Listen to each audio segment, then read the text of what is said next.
Hello. Hello, everybody.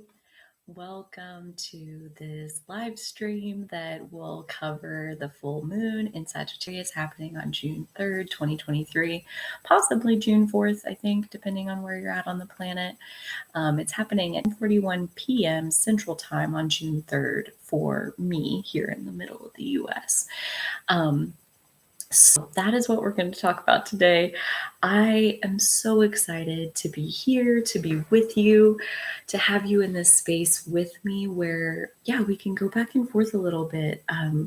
So, any of you who want to share, what are your favorite keywords for Sagittarius? I would love to hear in the comments or in the live chat. I love to know kind of what's out there and where are you at right now relating to the subject, the archetype that is Sagittarius? For the purposes of getting the conversation started, I have some loose ideas to share, some things that are bubbling to the surface. Because Sagittarius is a fire sign, I really wanted to channel fire energy in this live stream as best as I could. And what that looks like for me as a Mars in Pisces person, I think my fire energy tends to look a little bit different. But typically, the entry point for me is spontaneity and focusing on the fun of the thing, not planning out how am I going to do the thing and what exactly am I going to say once I get there to the thing, and just being spontaneous and just letting the leading edge be whatever it's going to be. And so I meditated for the last 10 minutes. I quieted down my energy, which felt really nice, and got really in the center of my leading edge, like standing here on the leading edge of the Carly Wharton life experience.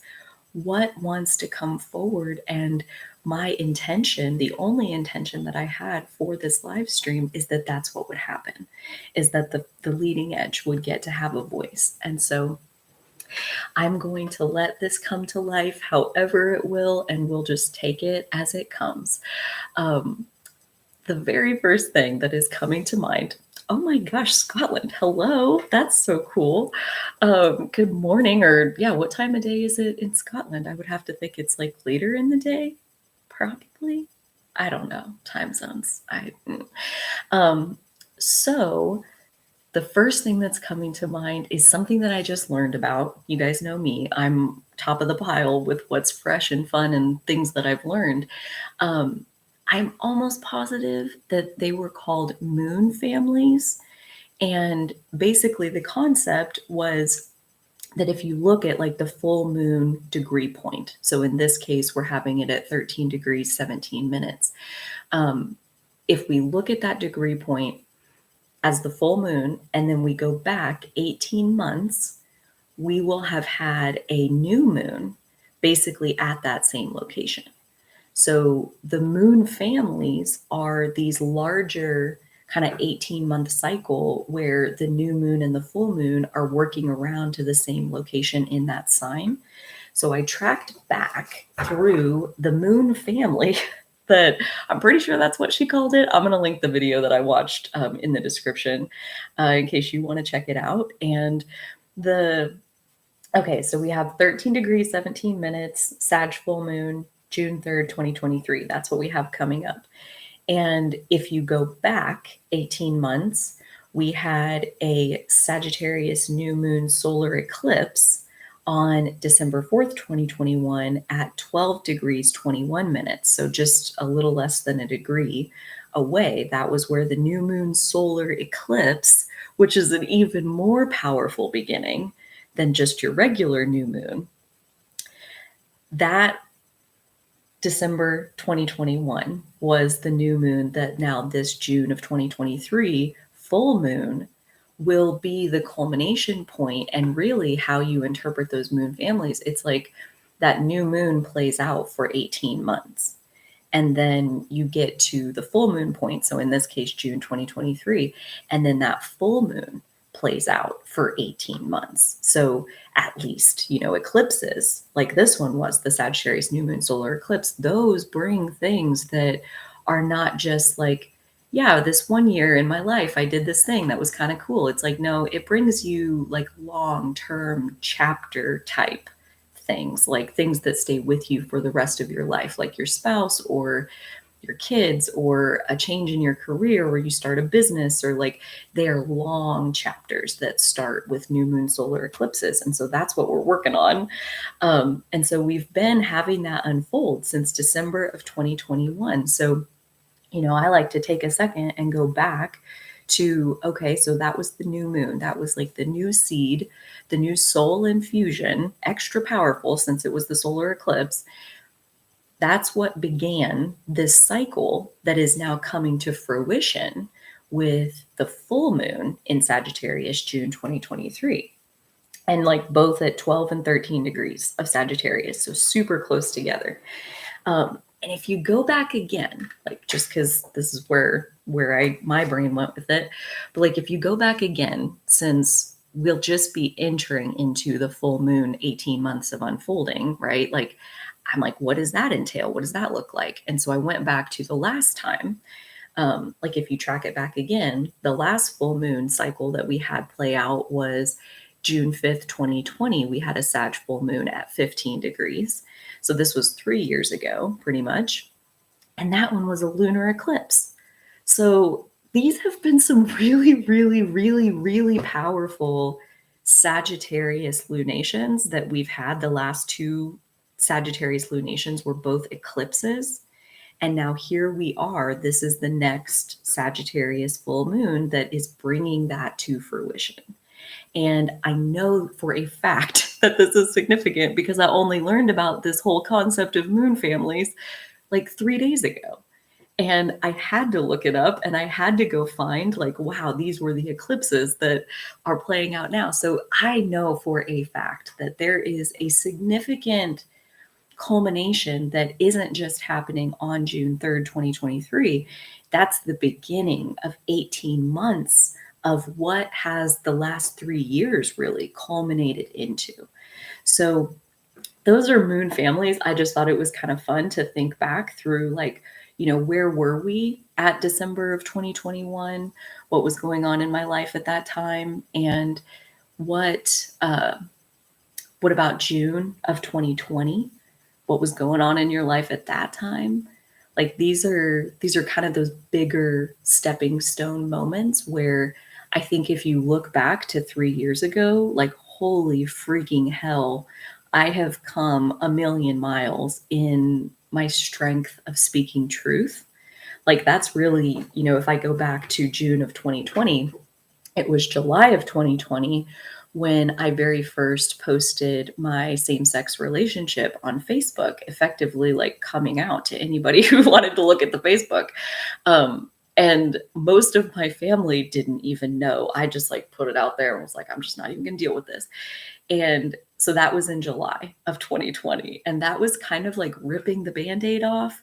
Once I did that one, it really opened the floodgates as far as like, wow, like if I can be truthful and transparent about something that has felt so private and scary to share, what else could I be sharing about, like what other truth might I want to say? And so by the time I got to the end of 2020, it was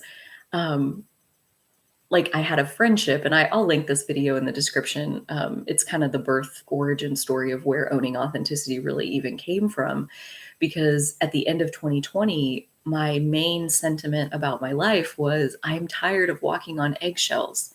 I have, friends, but I feel like I walk around on eggshells around them. And it doesn't feel good. It feels like I'm small and crunched, and I want to not worry about the fucking eggshells. And so I set my yearly mantra for 2021 as the year of speaking truth. I wanted this. I wanted to speak my truth in an even more pronounced way. I was ready. And if that meant that not everybody likes my truth, okay, I can live with that, or I'm going to figure out how to live with it. Because at the time I don't know. And so 2021 was the year of speaking truth. And the culmination of that happened like literally right around the time. I would have to go back to my journals to find the exact date, and I didn't. But I know it was after Thanksgiving, but before Christmas. And so it might have been right in the ballpark of the December 4th, 2021 um, Sagittarius new moon solar eclipse, because what happened was I butted heads with a business partner, and he very adamantly did not like the direction I was going. And in the past, had that exchange happened even 6 months before that, I probably would have been like beat down by that experience and like, oh, well, I guess it's not a good idea. Like, I guess I really didn't think that through, kind of thing, like kind of turning it back in on myself. Like, yeah, I guess I was wrong there. But there was something in me at that moment that was like, I had been practicing my year of speaking truth for over 11 months at that point. And sorry, but I think I am right. I am going to do this. Once I have more to discuss with you, I will loop back around. And I stood my ground and I spoke my truth and I didn't back down, even though his version of the truth was so different than mine. So that happened like right at that new moon. And the playing out over these last 18 months, for 11 months after that exchange, we didn't talk. We didn't exchange. Um, and that was hard. That was really, really hard because obviously, like, we have a close association, and it became very clear that my truth is that, even if we have a close association, I don't think it's right that you treat me that way. And that's my truth, is that I'm not going to be treated like that. And at that point, you know, it was hard because and this was the practice, this was the growth cycle that took me most of 2022, was like knowing my truth versus living my truth are two completely different things. And it's hard to vocalize the truth when you think that it's going to upset someone, or even more so if you know for a fact that it has already upset them. And so then what do you do?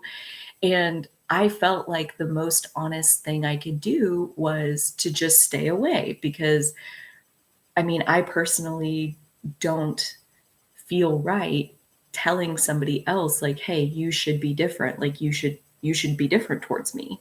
Like, I don't think that's my place. But at the same time, you're allowed to be whoever you want, but as soon as it starts spilling over onto me in a harmful way, that's where I get to use my fire energy to protect myself in whatever way that looks like. And maybe it's speaking the truth, maybe it's just demonstrating the truth of like, I'm not going to be here if that's what it is. I don't have to say anything. Me not going there, message received, you know? And I will say, like, since it's come back together, like it is a lot more, I would say, just professional relationship, which, and professional and respectful, I think for me at least, go hand in hand, where yeah, like you wouldn't talk to anybody like that. Like, even if you had a problem with what they were doing, like, wouldn't you just like, hey, did you think about this? What about this thing? How do you think this figures into it? Like, there's all kinds of ways that you can like respond to somebody, and to just like blow up and like try to shut them down by force. No, no, I don't think that's right. And I don't think that's fair. It definitely doesn't feel good to me, but it's not for me to tell him that he has to be different. It's for me to demonstrate the truth of what I feel and the truth of what I believe. And this is where I want to take it into beliefs. Beliefs are a closely associated concept with Sagittarius, our like personal philosophy on life, basically. Like, what is it that you believe to be true about life? And this truth is really beautiful, in my opinion, because it is a personal experience of what's true. It's a personal, like, I lived this set of circumstances, I lived this experience, and this happened, and then this was my reaction, and then this happened. And like, I mean, I had that experience. So I know like what was true and what was the outcome, and what did I learn? What would I change? What do I want to do differently next time? Like, when we have a life experience, any life experience, our energy matures. Our energy matures into a different place. And so, this Sagittarius fire energy is a mutable fire sign, meaning we do have these beliefs, and the fire energy means sometimes they can be really, really, really strongly held beliefs. Like, we can want to fight for them. And sometimes that's appropriate. Sometimes it's the shadow side of fire where we take it too far and we burn things down that we didn't really mean to. Um, but it's a mutable fire sign. So that means that, and this is really also where we can bring it back to like the Sagittarius full moon is always opposite the Gemini sun. So the Gemini sun is like a sponge, constantly absorbing new ideas, new information, new vantage points, new perspectives, new stories, new, like sponge mode. The highest frequency of Gemini is listening, absorbing, observing, all of these things, just gathering information, pure open sponge for information. And as you soak up that information, the mutability of your Sagittarius fire, the mutability of your beliefs means that those beliefs, when your Sagittarius energy is functioning in a high frequency, your beliefs, it's normal for them to evolve. It's normal for them to grow and shift over here and then back over here and then over here. And then we're coming this way and then we're going this way because we live every day. We do our Gemini thing every day where we absorb new information every day. And again, if your Sagittarius is functioning in a high frequency, when you get new information that contradicts your old beliefs, or you have a life experience that shows you something is possible that you previously believed wasn't possible, like, you can keep believing what you used to believe, even though there's evidence that it's no longer correct, right? Like, that's kind of the shadow of Sagittarius being dogmatism, meaning you're holding on to your beliefs and usually trying to force them onto other people, even though there might be like irrefutable evidence to the contrary right in front of your face. And so, if nobody's saying you have to evolve your beliefs, but if you're doing the absorbing the new information on the Gemini side and then feeling it through your own physical fire, your own physical, visceral, natural response to what it is that you're absorbing, that process naturally yields like a refinement to your belief structure that happens over time. Like, that's normal and natural, I think, as we mature. And so changing beliefs, like one of the like insults, I guess, that you can sometimes hear about Sagittarius is that because it's one of the mutable signs, it's somewhat flaky in its beliefs. Like, it heard this thing and now it's like converted to this other philosophy or whatever. Like, and some people don't really trust that. Like, it's not fixed energy. It's not meant to lock into place and stay the same forever. It's really not. It's a mutable sign. It's meant to go to the leading edge and explore what's on the horizon. Like, what else? I've had all of these life experiences. I've absorbed all the information I've gotten so far. What else? And as you get what else, it's like, whoa, okay, so that wasn't in the conversation before. And now that it is, I think I have this belief. And really, like, Sagittarius, one of the things, again, one of the insults, depending on where you're coming from, this personally, one of my favorite pieces of it is that it can be so big picture that you just can't even understand what you're saying. It's like so inaccessible because it's so high minded. It's so abstract and theoretical. And so here I want to ground it back down. I want to like yank it back down for us. Use my earth energy and tell a story about how this happens, because there's like Ooh, and this also ties together like Scorpio and Sagittarius, like right, this the sign just before, like the last full moon that we had was the Scorpio full moon, which was also a lunar eclipse. And now here we're having the next full moon be the Sagittarius one. And how you move from Scorpio to Sagittarius is actually really cool because, like, we swim down to the depths of the cold, hard truth of the human experience. And then the next one, the Sagittarius full moon, it's like we go up to 300,000 feet and we look down on the scope of what's possible. And it's this mixture that comes together to give us hope about the future and give us something to focus towards. Like the Scorpio darkness and the nitty gritty, cold, hard, sometimes ugly truth of the human reality can give us something to shoot for as far as when we do get to Sagittarius. It is the archer, it's the bow and arrow, as far as like looking to the horizon and like shooting an arrow of hope out into the future to hope that that lands somewhere effective. And what are you shooting at? Like that is very much informed by the Scorpio full moon that we just had. And like what came through for you on that Scorpio full moon. I will share on mine the May 5th Scorpio full moon lunar eclipse that we just had. It was very interesting. I personally expected it to be like really, really tumultuous. Just Scorpio being kind of an intense energy. And I do remember like May of 2022, the Scorpio full moon was radically intense for me personally. I'll have to see if I can find the podcast episode I made about it in the aftermath. It brought up a lot to the surface. It was a lot to process. And this one was actually very simple, which is interesting because, right, the Scorpio full moon is always opposite the sun in Taurus. So it makes me wonder, like, how simple are they always? And is it just a matter of like how healed we are that lets us see that simplicity?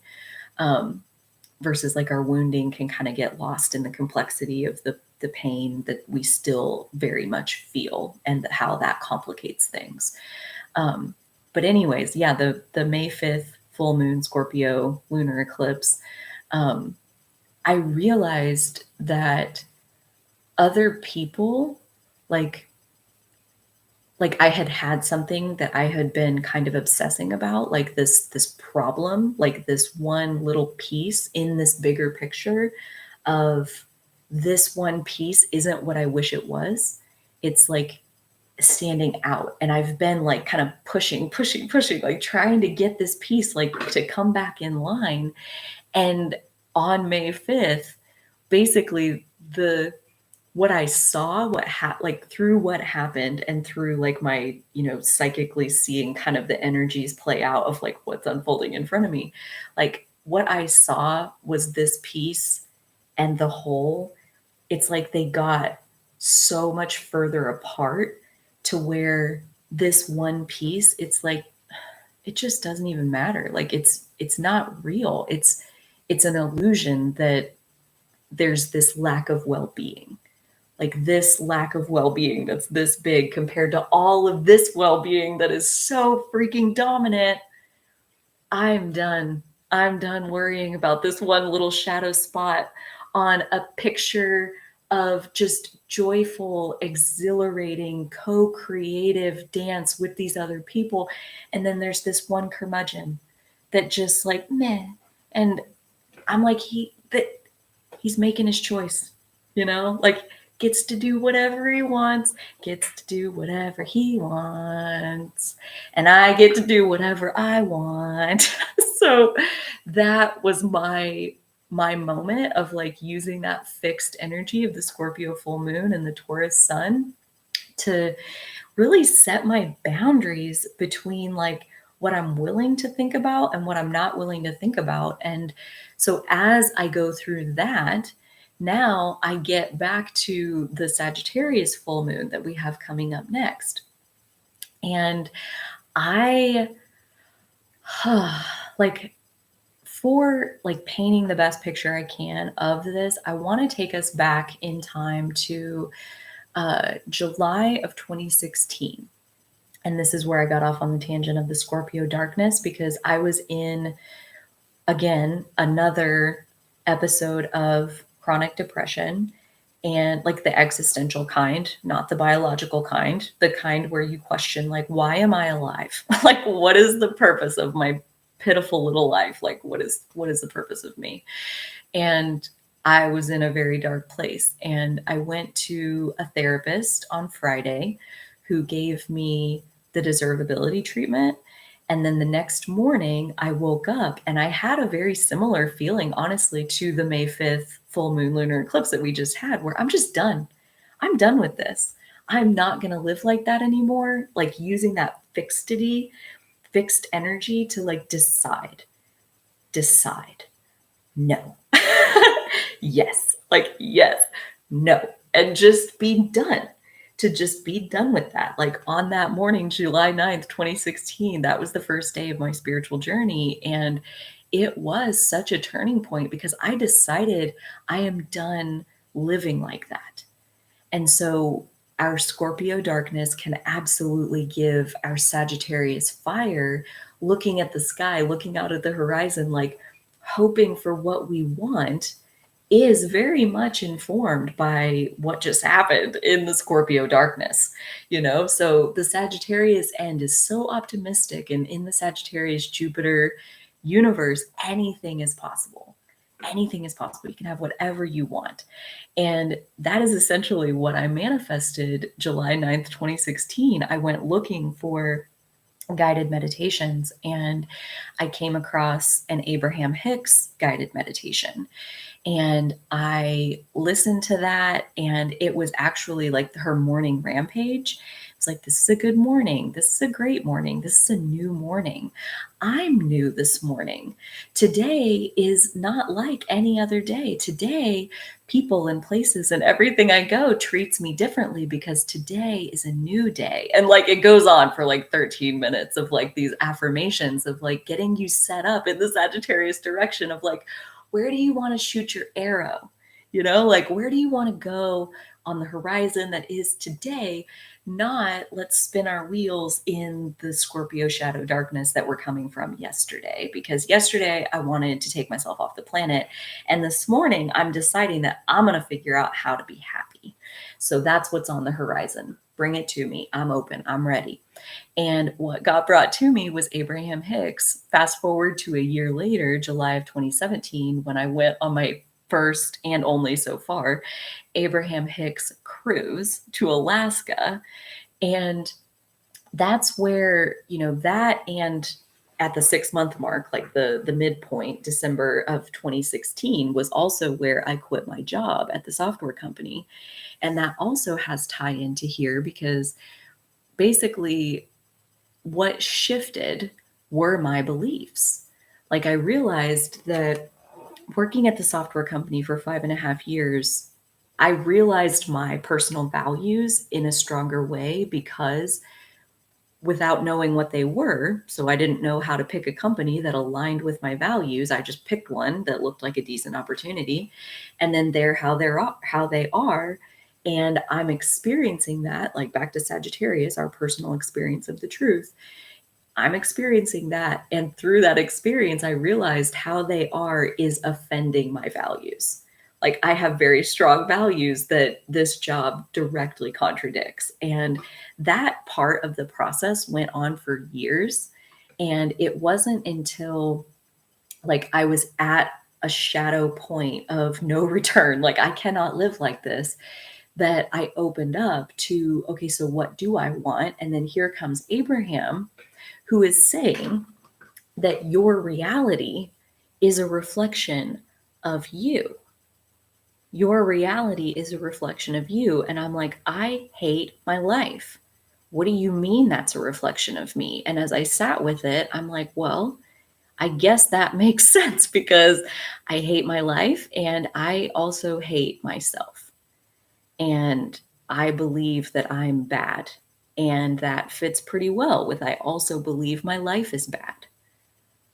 And so coming into that place of, you know, she held this Abraham Hicks, the woman who channels Esther Hicks, the woman who channels Abraham, like through her messages, through her channelings, like she had such a strong belief that like our energy creates our reality around us. And that was extremely disruptive and confronting to everything that I believed before that. You know, like I was an atheist, a self-proclaimed atheist before this, and wasn't looking for spirituality or religion or anything. I just hurt and needed not to enter Abraham Hicks. So, yeah, like that really opened me up to thinking like, okay, so I didn't immediately convert. I just started questioning like, what if that's true? What if that's true? What if everything in my life is just a reflection of me? What if I figured out how to feel differently inside of myself and about myself? Would that really shift my reality? Is that true? And this is where I think the Gemini Sagittarius combo, the sister signs, are such a beautiful pair because they'll ask a question like that and then go to work figuring out the answer. Is it true? So at that point, I was ready to figure out how to be happy. And so I had like a TED talk that taught me how to make a gratitude list. And I had Abraham in the morning rampage. And I go off on, okay, so let me see if I can get happy and my life still sucks, then, you know, I have nothing to lose basically. So let me just try to see if I get happy, would my life shift? And so I really turned inward and started focusing. Like I started my journaling practice and I started doing focus wheels every day and gratitude lists like galore.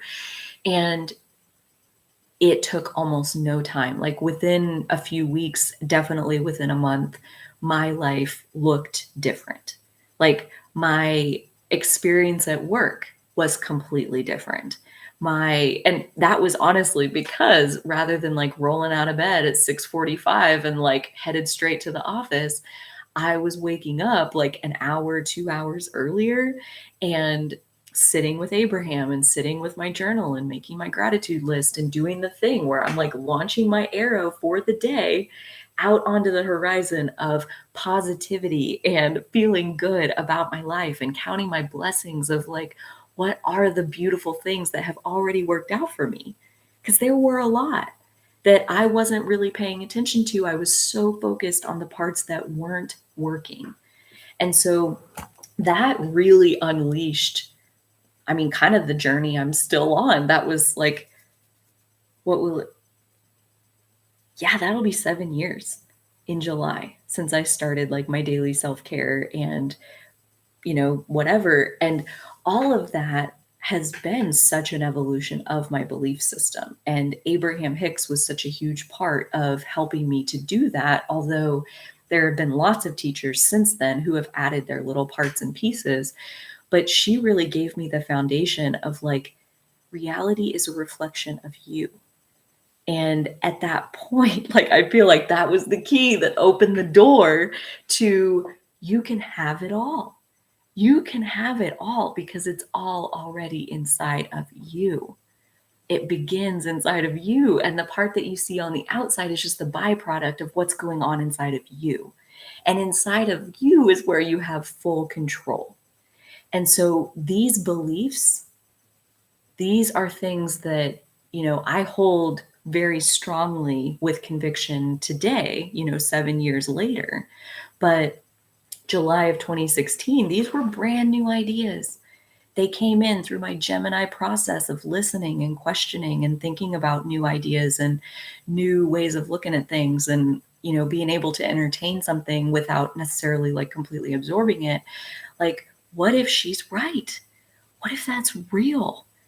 And okay, let me test it. Let me experiment with it. And so then out of that experimenting, out of that having the life experience where I'm focusing on pouring into myself, like filling my cup every morning, fill my cup, fill my cup, fill my cup, fill my cup. When I have that experience, does it change anything? You know, like I can't say just because it did for me, it will for you, but I believe strongly in my own version of the truth because I've lived it, because I went from in the pit of despair, not wanting to be alive, to now feeling like my cup overflows. All a lot of the times. I won't say all the time, right? Like I'm human and my energy fluctuates still, but my lows are nowhere near as low as they used to be. And my highs go to a place that, 7 years ago, I would have said doesn't exist. I believed was impossible to feel this good. And now I live like this most of the time. So, what do you believe to be true is a deep, deep excavation. And the way that our beliefs will guide the journey that we end up taking is truly like, dude, like again, the keys are all inside of ourselves. Like when I found Abraham and I spent those first 5 months practicing, if I get happier on purpose because I'm pouring into me first and foremost every morning, no matter what. And then I go out into the world and I interact with the other people. 5 months of practicing that, I was ready to put it to a real test. I believed it enough. Like I won't say I 100% believed it because I hadn't flown yet, but I was to the point where I was like standing on the edge of the nest looking down. Do my wings really fly? Is it actually real that reality is a reflection of me? And I quit my job. I jumped out of the nest and I thought, you know what? Like, worst case scenario, I smack my face on the ground and I have to get another job in a year or whatever. And so, like, I wanted to put it to the test. I wanted to test my intuition more than anything else because I had these two little inklings that were really wanting to be tested. Number one, I felt intuitively like I was ready for my business and my business was ready for me. And as a very practical, grounded earth south node person, like at that point in my life especially, I'm like, where's your business plan? Where, like, what are you going to do for income? Like, what's your plan here? How is that going to turn into, and like asking all these very practical, logical questions. And my intuition was like, no, like field of dreams. If you build it, they will come. If you make yourself available, the business is ready. So like if you put yourself energetically, vibrationally in this open, receptive mode place where there's a big enough space in your world for this business to make its entrance, it will. That's what my intuition was telling me, like, October, November, December, like it just kept telling me, quit your job, quit your job, quit your job. And I had no case to back up why I should do that. So I didn't until it was like early December. And what eventually kicked like the and this is again so beautiful as far as where our values and our beliefs intersect and how our values and beliefs guide the journey that we have and the path and the way it unfolds.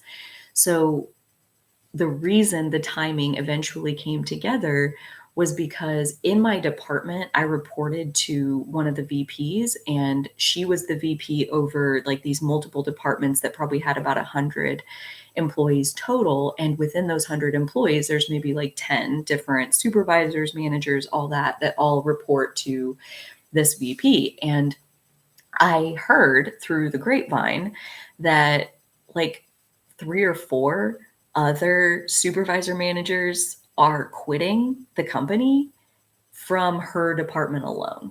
So, and that they were all planning to do it like first thing in January after we got our bonuses, then they were going to show up January 1 or whatever, second, and turn in their notice. And like there was something about that just felt so wrong to me, like waiting and getting the bonus, staying quiet, and waiting until this is going to create a massive headache for this other person. Like my value was respect, and I did respect her, my boss, the VP. And I just couldn't do that to her. So I felt very strongly like I needed to tell her before the holiday break, which meant that I had to tell her before we got our bonuses. So basically, I was like deciding, am I going to hold out and for sure like get that bag, or am I going to go ahead and tell her? And 20, 30, 50 years from now, I'm going to be able to look back and say I did that with integrity. I did what I felt was right. And so one morning it was like the intuition came again, quit your job. And I went into the software company and I Googled on my computer, how do you resign? And there was like a resignation letter template and email your boss and tell them and communicate your end date, like blah blah blah. Like I had to study real quick. How do you resign from your job? First time I ever did that. And so I typed up a resignation letter, and 20 minutes later, I'm sitting in the conference room with my boss resigning. And in the end, they decided to give me my bonus because they appreciated my character for not needing the bonus, for like doing the right thing, essentially. Like they decided to still give the bonus to me. And all those other people, they got the bonus too, but they know that they took that bonus by giving somebody else the short end of the stick. And I just felt like I couldn't live with that. And that was like my values, like my values let me make that decision and make it really easy. It's like, yeah, maybe $20,000 extra dollars would be nice, but what's that going to mean to me in 50 years if I regularly deviate from my conscience for the sake of a payout? Like, what is that going to add up to over the course of my lifetime? I can't live with that. And so I quit and got the bonus anyway. But that was like the beginning of this test of following my intuition and doing what I felt was right. And one of the first things that I really took a leap of faith on was quitting before the bonus, and they gave me the bonus anyway. Like my intuition's telling me, quit your job, quit your job, quit your job. And my mental intellect mind is saying, like, that doesn't make logical sense. Like, what are you talking about? I need to get my bonus. That's like, I can't just leave $20,000 sit on the table. Like, that's irresponsible. Quit your job, quit your job, quit your job. And eventually, like, my intuition coupled with my values, I was like, yeah, I need to quit so that I can live with myself. That's really the most important thing. And so here I go on this experiment of testing my beliefs. And the first thing that happens is they drop $20,000 in my lap that they did not have to give me. So that was a really good way to start it. It gave me a lot of like boost and affirmation as far as like, I felt like I was on the right track. And I think you can see why I thought that. And from there, it really was like a test of faith. And, going home from work that day, the last day that I worked there, it was such an empty feeling. It was such a aimless feeling. Like I had no horizon. I had no direction that I was aiming for. And it felt so disorienting. Like there was nothing in the physical to provide that direction. And if anything, I'm so glad to have gone through that chapter because I think it helped me even more find that direction from inside of myself, to more just like stubborn mindedly focus in on, look, like you quit your job, you followed your intuition, and the earth realm found a way to get you that money anyway. We don't have to have a direction in the physical. We don't have to know where we're headed in the physical to feel what's right inside of ourselves and do the right thing by our own standards. And that's what I did at the beginning. And so every time the fear and doubts and the, what the fuck are you doing? Like, you're just sitting here, like, not doing anything. Like, shouldn't you at least be like having a part-time job or something? And I'm like, nope, fun only. Fun only. That's all we're doing in my vibration for the next 12 months. Everything that's fun, that's what I'm doing. The next fun thing, the next fun thing, the next fun thing. That's it for 12 months. This is the experiment. And that's how I sold it to my fear brain was, this is only 12 months. If in 12 months there's no, whatever, no unfolding, then yeah, we'll get a job and it'll be fine. Like we have savings, it'll be okay. And that was not the case. 5 months into being unemployed, my cousin called me and we started a business together, and that business is now in its sixth year of operation. And it has been quite a journey to take together. Um, and so, yeah, like that was another one that really, really, really solidified my beliefs for me as far as like when we have that Sagittarius fire of conviction, it is because we lived it. It's because we had the experience and we were shown what was true by what happened in the experience. And I set out on an intention of I am going to create a giant space in my life so that my business can come to me. I'm going to raise my frequency to match my vortex so that my business, this freedom, this so beautiful, this creative freedom thing can come to me. And it did. And so like pretty much from then on, that was almost a year after I found Abraham, I manifested my business through leaving my job proactively so that my business could come to me. Like that in my experience was the evidence, the only evidence I ever needed to see to understand that our reality is a reflection of us. Our reality is a lagging indicator. It's like a delayed reflection of what's going on inside of us. This is my belief that I hold very passionately at this point. And after that, right? Like that was only the first year of working with my spiritual journey. I've had almost 6 extra years since then. And that same belief has guided me turn after turn after turn after turn, including the experience I talked about that took me most of 2022, where I had this confrontation, this like showdown of truths with this person, and I just like stepped back and was not in their presence for 11 months after that. Like I did that and I felt okay inside of myself to do that. Like it was hard, it was very hard, but I stuck it out because I knew that that experience with him is a reflection of me. So the answer is not with him. The answer is in here. And why would I manifest somebody pushing me down like that?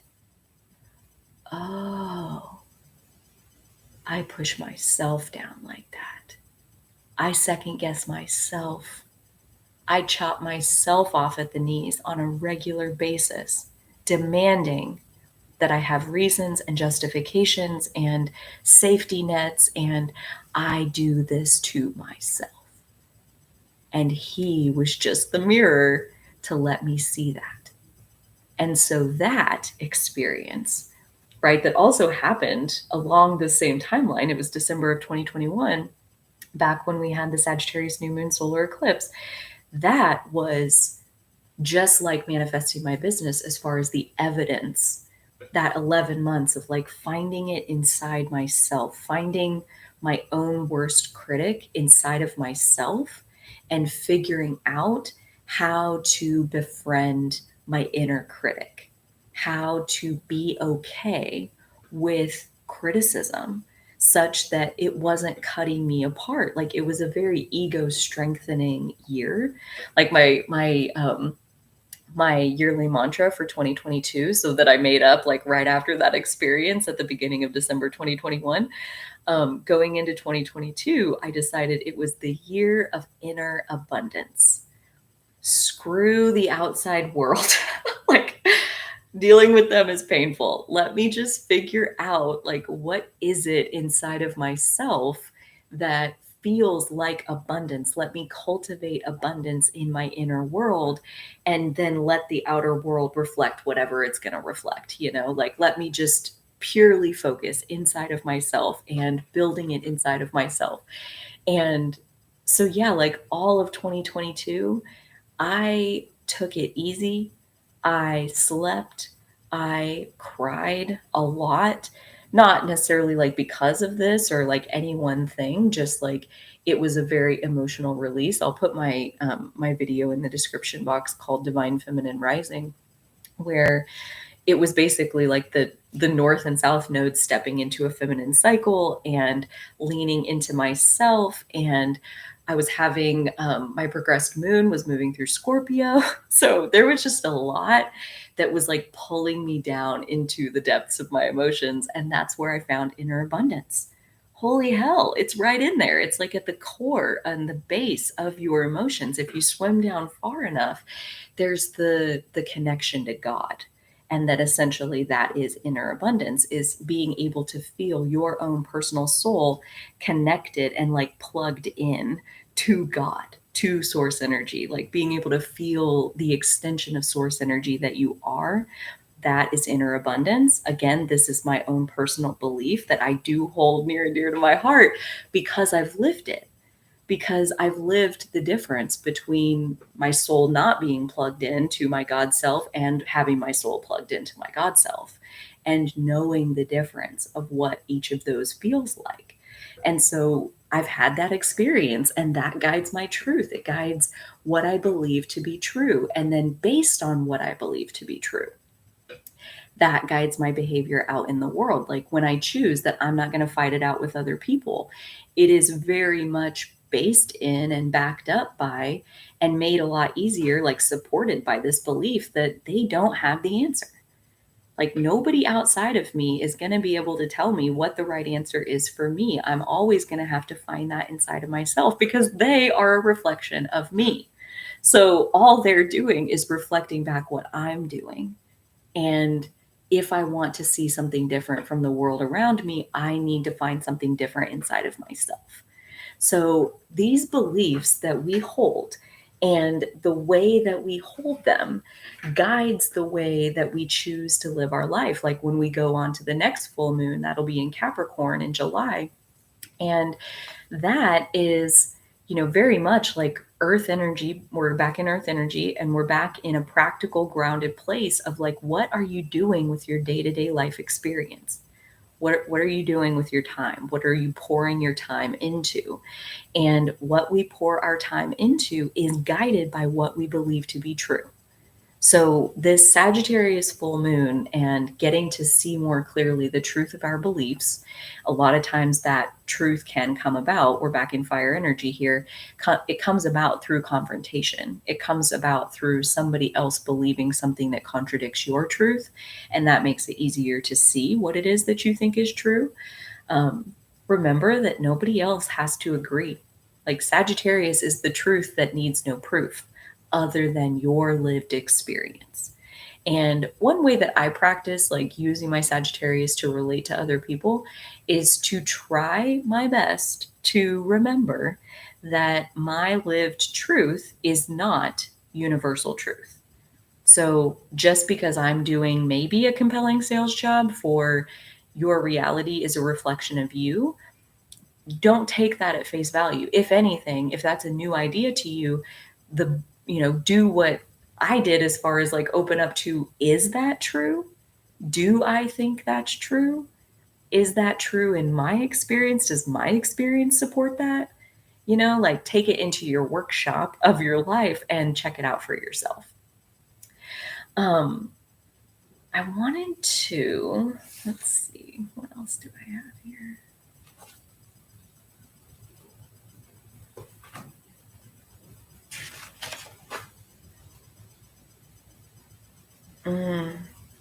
Yeah, so I think where I got all of this about like the values and the beliefs and the intersections of all of that, it's really interesting that if you look at the sun in Gemini and the moon in Sagittarius that are creating this full moon, that's a masculine full moon. That's a masculine air sign, a masculine fire sign.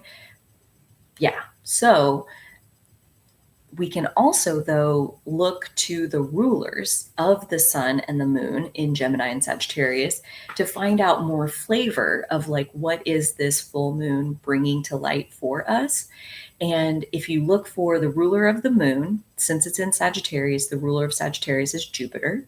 At the time of this full moon, Jupiter will have pretty much just gotten into Taurus within the last couple weeks, and Jupiter will be almost conjunct the North Node in Taurus at the time of this full moon. Jupiter in Taurus, North Node in Taurus talk about an expansion of knowing your values, of knowing what's valuable to you. And what's valuable to you will absolutely inform what you believe to be true. It's very hard to believe true things that are true that contradict what we value. That's where you get into like gaslighting and brainwashing, where like you separate truth from value. Like when you're integrated and like you're kind of pulling it all from within inside yourself, it's like knowing your values is the foundation upon which your beliefs can form, your beliefs based on the experience that you've lived. And so the ruler of the Sagittarius full moon is Jupiter. That's in Taurus, conjunct the North Node, very early degrees of Taurus. And then you look at the sun in Gemini, and the ruler of Gemini is Mercury. And Mercury is also in Taurus, conjunct Jupiter in the later degrees of Taurus. And so, or sorry, not conjunct Jupiter, conjunct Uranus. Mercury and Uranus are conjunct in the later degrees of Taurus. But anywho, you have the ruler of the sun in Gemini and the ruler of the moon in Sagittarius, both in Taurus, along with the North Node and Uranus. Uranus representing our individuality and the North Node representing our soul's expansion forward. Yeah, it feels very much like the intersection between what do you value and what do you believe. And based on those things being clear to you, are you choosing out of that authenticity when it comes to how you're navigating this life experience?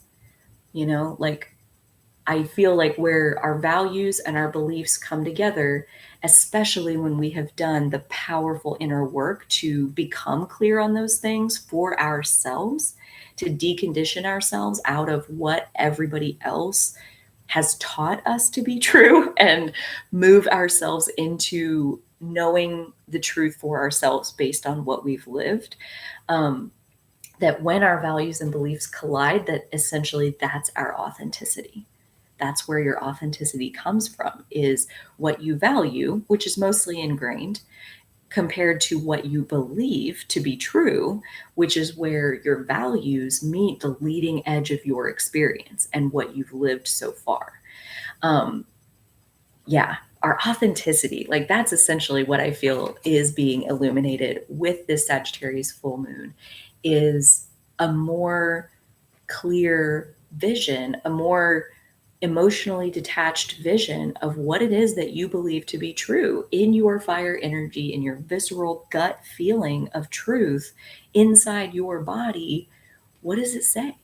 What does it believe? And here's maybe the most important question of all, especially with this being a full moon, like the moon family is where we started, as far as this full moon culmination of the moon family is going to unfold for the next 18 months.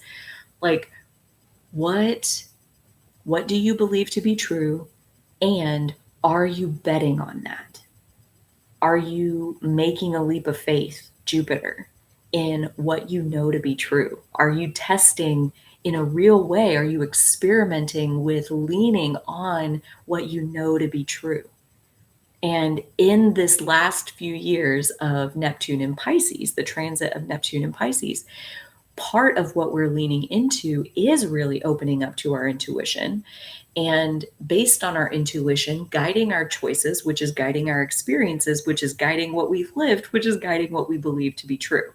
So our intuition is taking us to the exact right set of beliefs if we're allowing ourselves to listen to that intuition, if we're allowing ourselves to follow where that's guiding us and to have the life experience that that's asking us to have. Like when my intuition is telling me, quit your job, quit your job, quit your job, quit your job. And I'm like, but I don't have a plan for what else I'm going to do. Quit your job, quit your job, quit your job. You know, that led to the experience of those 5 months of living inside, not knowing what's coming next, of having to trust that I've done the right thing, even though I don't have any physical evidence to support that yet. I'm going to believe in myself, even though I don't yet have the reflection in the outside world to tell me I'm doing it right. I'm going to trust inside of myself that I am doing it right because I can feel that for myself inside my body. So, yeah, what do you believe to be true? And are you betting on that?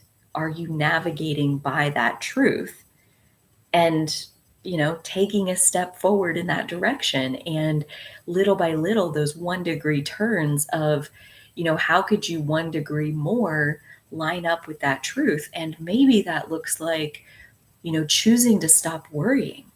That's another big one that I've had to really let go of worrying in a practical way because it goes against my beliefs. It goes against my beliefs that say, like, all of this is unfolding kind of in its own timing, in divine timing.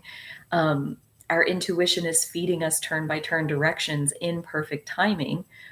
What does happen is happening in perfect timing. What doesn't happen is also not happening in perfect timing. So, do you trust the unfolding or not? And I believe I do. And if I do, if really I believe that it's true that divine timing is unfolding all things, then what is there ever to worry about? Like, what are you worried about? If you trust that it's all happening in right timing, then why are you worried that so and so said this and so and so didn't do this and so blah blah blah, and like this piece of myself that I don't know if this is right or not, or like what about this when this happens, like what's that going to be like, and like causing myself all this fear and anxiety over these worries while I believe that it's true that divine timing is guiding all things. And what I'm realizing kind of, at this point, the Sagittarius full moon is in almost a month. So we're not even close to like being under this energy at this time. But as I tuned into it outside of time, what I'm seeing is that, yeah, like my values and my beliefs colliding to present this authentic self that trusts in divine timing. And then while I'm in the middle of a moment where I'm worried about some of the details of that unfolding, it's like I'm waking up inside of that to ask myself, like, do you believe in these worries? Like, do you believe that worrying is effective? Like, do you believe that the worries are going to get you something? Do you believe that the worries are proving that you're good? Do you believe that like, I'll just go through, like, what do you believe to be true? Why are you doing this? Why are you sitting here worrying about this? Why? What belief is guiding you to it? And I realized, ooh, this is also very good.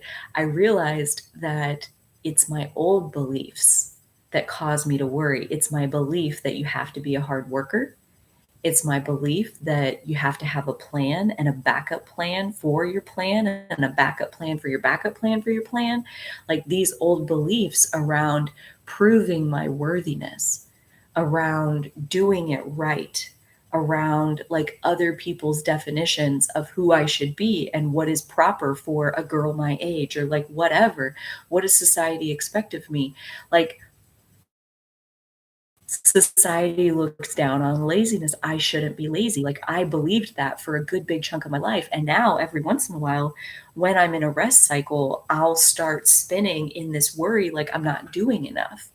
And that's my old belief rising to the surface to say, like, hey, you're not doing enough. Remember, we believed that you should be doing more. And then I come over here to my new belief, and it's like, no, everything happens in divine timing. And if I'm so tired I can't keep my eyes open, then obviously what's meant to unfold in this divine timing is a nap. So do I trust that or do I not trust that? And I have come to some very strong realizations over these last couple weeks that I do trust that. And given that I trust in divine timing, worrying makes no sense. So now every time I catch myself worrying about something, I make myself stop because I don't believe in worrying. I believe in trusting in the divine timing of the unfolding. And so I want to lay all of that out to really paint the picture. Beliefs change, they evolve. We have old beliefs that some people taught us and they said this is true, and we were young enough and malleable enough that we believed it for our own without even really having to live the experience of it. We just kind of took someone's word for it. And that's really like a lot of the old beliefs that I have rising to my surface are the ones that came through my conditioning, the brainwashing that every single person goes through when they get here, right? Like every single family is a cult unto itself. Every single family has their normal that, like, this is how we do things. And like whatever normal you grow up in, you think is normal. And it's not until you get out into the world as an adult that you realize, like, oh, wow, yeah, that's not normal. And then we realize sometimes they change somewhat. Force isn't the right word, but definitely by choice, and choice is kind of force in some ways, like making a choice in the earth realm to say, like, I'm not going to worry about this. Like the worry crept up on me. And before I knew it, I found myself spinning inside this worry. And I'm going to choose to stop. I'm going to choose to recognize that I'm inside of worry. And because I believe that the universe is unfolding everything in divine timing, and all that I ever have to do is like sync up with the timing of what's coming. So I'm going to get back into gratitude. I'm going to let go of these worries, let go of the control, the illusion of control that I believe I have that's causing me to worry about these things in the first place. And I am going to go back to counting my blessings, giving thanks for the good things that are already in my life. I'm going to intentionally choose to abide by my beliefs. I'm going to navigate. I'm going to bet on my beliefs. I'm going to make myself stop worrying about this because I'm betting on my belief that divine timing is doing it. Me worrying isn't doing it.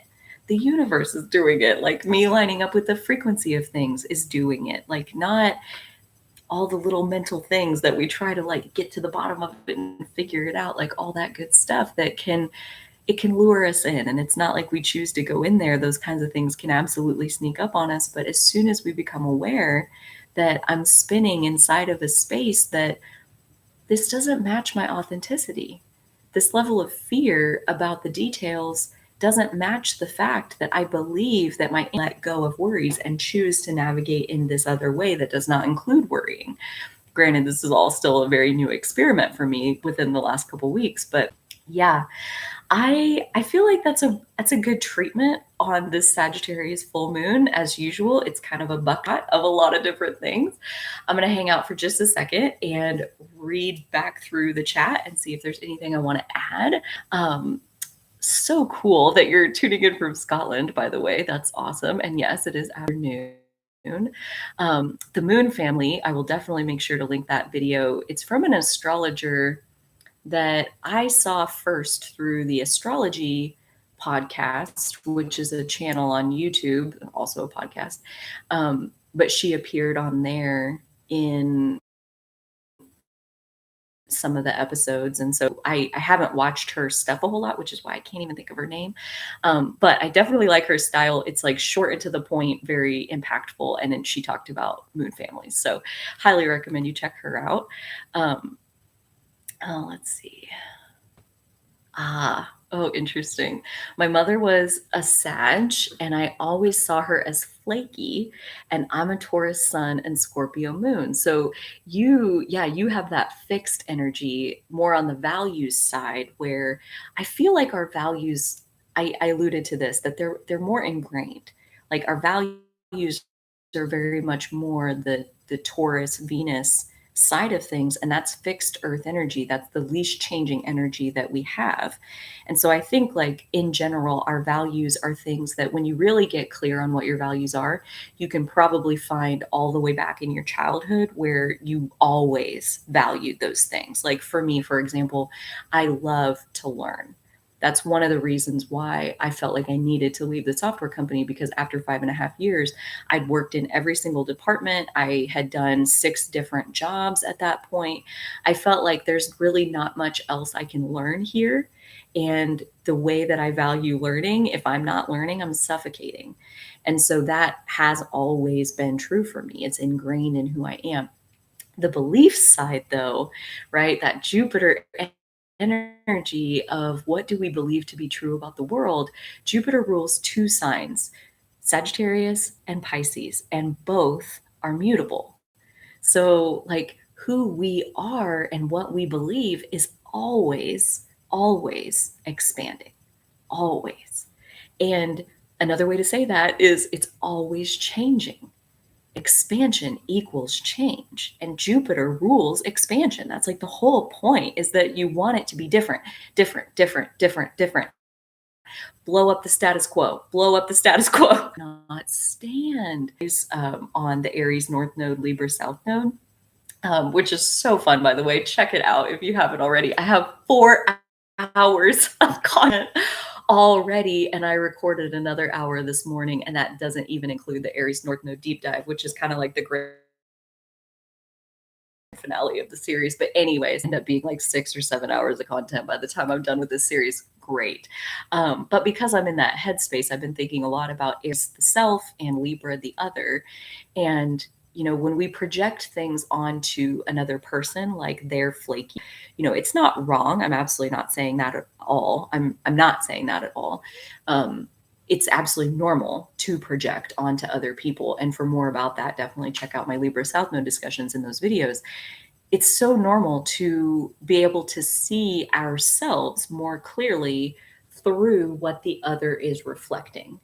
And so what I would say to that, like if you project onto somebody else that they are flaky, how I would and you can fill in the blank with whatever adjective you want. They're slutty, they're ugly, they're annoying, they're like, you can call people whatever you want. And don't stop there, because that is definitely like Libra South Node shadow of thinking it's about. When you're calling somebody that, you mean it as a derogatory thing, as like you should be more stable. And all that means, it's beautiful, all that means that you personally value stability, you personally value consistency, you personally value predictability, and like maybe all three of these things in varying degrees. Maybe some of them resonate more than others. But when we are throwing shade at somebody else or X, we personally value the opposite of that. Like they're doing it wrong. Okay, fine, but you're not the CEO of their life experience. You're the CEO of your life experience. So given that they're flaky, what does that mean about you? It means and I'm gonna stand right here. Like we can see through what other people are doing wrong, who and what it is that we value. So I personally think it's really helpful. Oh God, I'm gonna have to eat these words. I personally think it's really helpful when your parent is totally the opposite of you. And like I think about what that means in my case, where my parents were both Aries South nodes. God, yeah. Like they both were so harsh. They were so like mean is the word that comes to me, but like that's such a McCall. They were so direct. They were so like just not patient with anything anybody else was. Do it myself. And like all of these behaviors rubbed me the wrong way, like just judging my parents hardcore, and like they are so wrong, they are so short-sighted, like whatever else it is. And all of that in my healing journey has translated to, those were the seeds that let me start to see, what are my values. Like I really value being as gentle with people's feelings as I can possibly be. Like, I don't want it to control me and keep me small, but I'm also not going to needlessly just have a friggin' meltdown in the middle of some people, because I know I personally am sensitive. And so I know how much it hurts when people just start throwing their anger around. Like, I'm going to be mindful of that. And so much of my commitment and my conviction around that value and around my belief that I should be gentle with what I say comes from my own lived experience of being hurt by people who weren't gentle enough. So, like, whatever your parents had going on that felt like it was the opposite of you, I feel like that can be really helpful in figuring out like what is at the core of what we personally value. What's at the core of who you are. In the week leading up to the full moon, I had an anxiety attack, but the night of the full moon, I was very calm. Yeah, I just listening to other people talk about how their experience was, like that whole week, there were some people in my, sphere that were almost like manic, like very high energy and like almost like you're high,